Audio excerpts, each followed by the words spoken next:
What's going on, Wolfpack? Sheldon here, and today we're going to be talking about the items that you should avoid selling on Amazon with Amazon FBA. There's a ton of videos out there covering exactly what you should sell and what you should look for, but none really showing what you should avoid.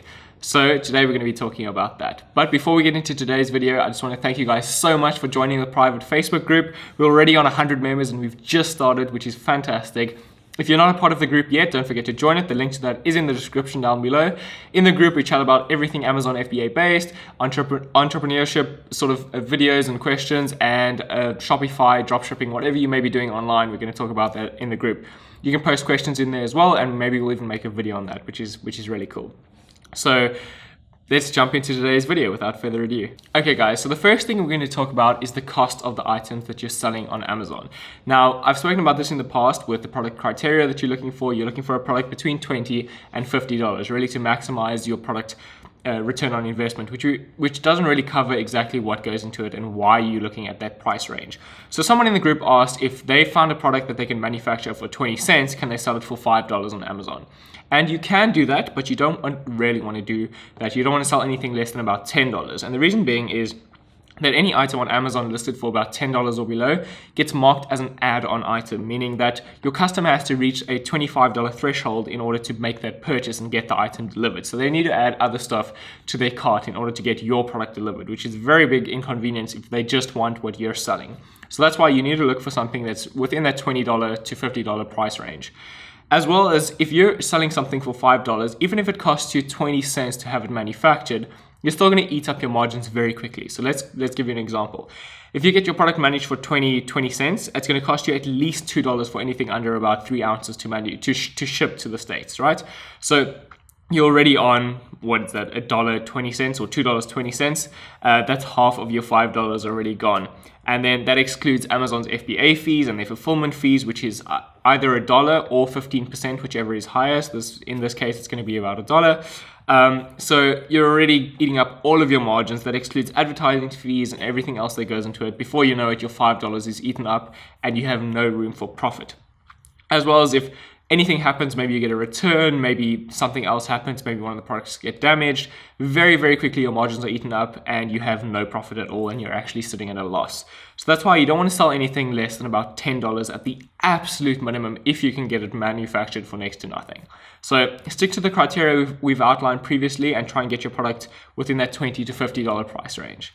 Next up are fragile items. You don't want to sell things that are easily breakable. And the reason being is, it's very self-explanatory, is that they can break.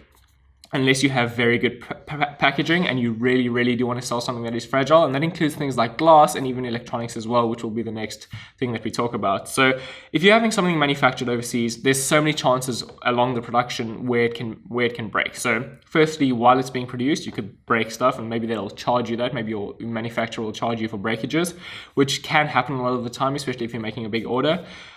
Once your product has been manufactured, it could break, maybe transferring from the factory to the ship or to the airplane, wherever it is. It could get broken there. Then during the transport stage, things can get broken. Once it lands, it can get broken as well, and then transferring back to Amazon FBA. Then you've got another chance of your items breaking while they're in Amazon FBA. Maybe they get picked by an Amazon employee and shipped off to your customer. It could get broken anywhere along that journey. So it's very, very difficult to sell fragile items unless you have a very good, solid packaging and you know that your items are protected well. So try and avoid things that are fragile. Thirdly is items with variations. What I mean by that is things that come in different colors and different sizes and different shapes. So maybe you're selling an exercise ball that comes in blue, red, and green, and you have to sell it in those colors. The problem with that is that firstly, it costs you a lot more to invest in stock, right? You have to buy, say, instead of if you were going to be buying 200 units, you're going to buy 200 units of the red, 200 units of the green, 200 units of the blue, or 200 units small, medium, and large each. So in the end, you've got 600 units that you're investing in, where in fact you could have just bought 200 of one if your product didn't have variations. So it does increase your cost a lot more. And the thing with that is that each of the variations, one of them will sell out faster than the other. No matter what you're selling, there will always be one item that sells out faster. So you have to really work your cash flow out better and figure out where your next order is coming in, how many of whichever color or whichever size you're going to be ordering. So it becomes very difficult, especially for your first product, if you're going to be selling things with variations. So try and avoid that. Fourth thing is electronics, and I spoke about this earlier as well with fragile items, because electronics can break. There's so many little parts in electronics that can break and things that can go wrong. Maybe a capacitor doesn't work, maybe something on the board goes wrong, whatever it may be. There's so many different moving parts or parts to an electronic that things can break and go wrong along the journey. Now, not just breaking along the journey, but maybe something went wrong during the manufacturing process. So you're going to have a lot more returns, and you have to absorb that cost because your products aren't working. If you send them to the customer, or Amazon ships them to the customer, you have to absorb that loss, and you have to refund that return or send them a new product or whatever it may be to make sure that your customer service is on point. You're going to be making a lot less than you would if you just had a simple product that's very easy to manufacture. Maybe that's one single part and it's not electronic. So another problem with electronics is possible shipping issues with lithium batteries. You need an MSDS or a safety data sheet, and that can take up to 120 days to get, especially if you're shipping batteries to the US or wherever you may be shipping it. And it can take very long for that to get approved. And if your product has lithium batteries, it's almost impossible to ship it as well. So just try and avoid that, especially if you're going to be doing global shipping as well. So avoid any electronics or anything with batteries. The next thing we're going to talk about is patented products, because obviously that's just illegal. You can't sell somebody else's idea or somebody else's design, especially if the patent is on it. And you can get sued. You can infringe in trademarks as well if a product is trademarked or a brand is trademarked. So avoid any sort of legal issues that you could run into with a specific product. So avoid patents, trademarks, and anything like that, because it can really you can run into a lot of problems down the road. You can have your listing shut down, you can have your Amazon seller account banned, and Amazon can refuse to reinstate any of that.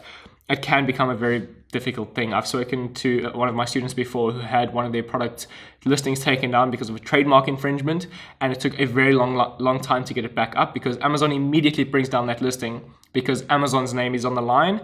So you have to then liaise with their lawyers to make sure that you're not infringing on their trademarks of whichever company you're copying, and you have to get your listing set back up and get within the lines again.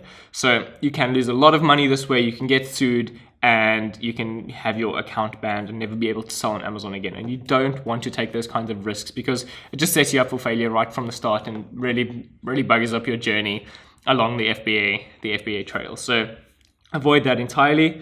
And then finally, there are supposed to only be 5 things that I'm talking about here, but we'll just throw in an extra, which is clothing, which again ties in with the variation thing. You don't want to sell anything that's clothing based, firstly because of sizes and variations. They're going to be small, medium, large, extra small, extra large, whatever it may be. So you have a lot more stock and a lot more money to invest right from the start. And you're going to be competing with very established brands. Just about every company out there that is already an established brand, from Nike to Adidas to whatever it may be, you're competing with those guys. And in order to build up a clothing brand, you need to have a brand behind your name before you start selling your clothing. It's a lot easier to do that, especially with drop shipping, because you can do print on demand sort of services and build up a brand outside of Amazon. But if you're building up a brand right from the start and selling clothing immediately, it's going to be very difficult to get those sales, especially to rank, because if you're searching for t-shirt, there's going to be thousands and thousands and thousands of t-shirts on Amazon. So it's a lot easier to sell something if they're searching for your specific brand. So people are searching on Amazon for Nike, and then they see Nike t-shirts or Nike shoes or whatever it may be. So anything that's clothing based is very difficult because, firstly, sizing issues. There's a lot that can go wrong with quality control. I know a lot of manufacturers cut corners, especially when they're making clothing, because there's so many people doing it.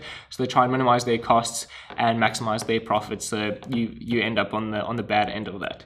So there we go. That's 6 things that you should avoid selling on Amazon FBA if you're just starting out. Obviously, as you get more advanced and as you add more products to your lineup, you can start adding variations to your existing products. If you really do want to do that, you can start adding electronics if you do know what you're doing and you're able to get those safety data sheets in and you're able to get the right paperwork in order. You can start doing that. But I wouldn't recommend that just if you're starting out and if this is your first product. If you guys have more questions, don't forget to throw them in the Facebook group and I'll make a video on them and help you guys as much as I can. And as always, I shall see you in the next video. Don't forget to hit the subscribe button if you did like the video. And if you liked the video, hit the like button as well. And I shall see you in the next video. Cheers.